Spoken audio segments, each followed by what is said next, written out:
The Green MP clashed with Tories Martin Vickers and Rowley during a debate on petitions for a rerun of the vote. Mr. Vickers, the MP for Cleethorpes in Lincolnshire, said the idea his constituents didn't know what they were voting for was belittling.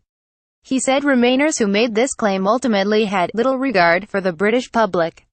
He said, "What people who have signed a petition for a second referendum want, is to reverse the result. Yes, we are a sovereign parliament, and we could in theory overrule the decision. I think that could be very damaging to the democratic process." Parliament TV Getty Rowley slapped down Caroline Lucas over a second referendum on Brexit. What Parliament was doing when it decided to hold a referendum was to delegate its sovereignty to the ultimate sovereignty, and that is the British people. The aim to reverse is being led by pro-Remain members of Parliament. That's perfectly legitimate and it is their right, but they pay little regard to people in my Cleethorpes constituency, for example, who voted to leave with 72%. However, Ms. Lucas, the co-leader of the Green Party and its only MP, said the statement was not meant to be derogatory. She said as there had been no formal Brexit plan put forward during the referendum campaign, the statement that people did not know what they were voting for was literal. Parliament TV Caroline Lucas claimed Leave supporters did not know what they were voting for. Ms. Lucas said, "When we say people didn't know what they were voting for, that is in no way an aspersion on their intelligence. It is the fact that the Brexit campaign deliberately didn't set out what Leave would look like," she continued. "That's why it's right that when people have the facts, they have the chance to look at it again." Conservative Rowley also turned on Ms. Lucas, saying, "It was pretty clear to me what was happening. None of the government Brexit leaflet talked about a second referendum. It is your opportunity, not a multitude of opportunities. It is a big decision, singular. It is one decision, not plural decisions." It goes on. "It is a once-in-a-generation decision, once in a generation, not twice.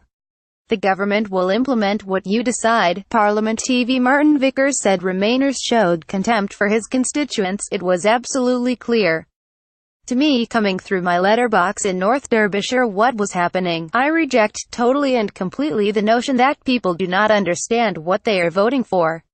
They understood what they were voting for, they understood the propositions on the table, they understood, if I'm honest, the things on both sides of the argument which went too far. I won't talk about them individually. I was unhappy as a Leave voter with some of the suggestions from the Remain camp that there would be economic collapse. For example, we have to be very, very careful how we discuss this." The clash came as MPs discussed petitions submitted to the government by members of the public, making demands about the outcomes of Brexit, including asking for a second referendum. One, signed by 137,077 people, demanded the government hold a referendum on the final Brexit deal. It demanded a referendum with three options: either to revoke Article 50 and remain in the EU, to reject the deal and leave the EU, or to accept the deal and leave the EU. Another, signed by 27,005 people, also called for a second referendum.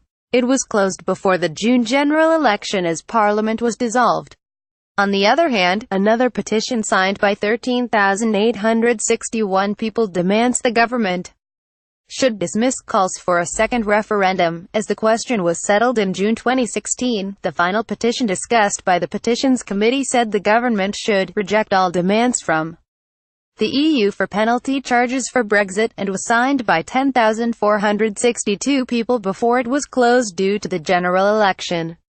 It said the Brexit divorce bill need not be paid, as it was not written into EU law.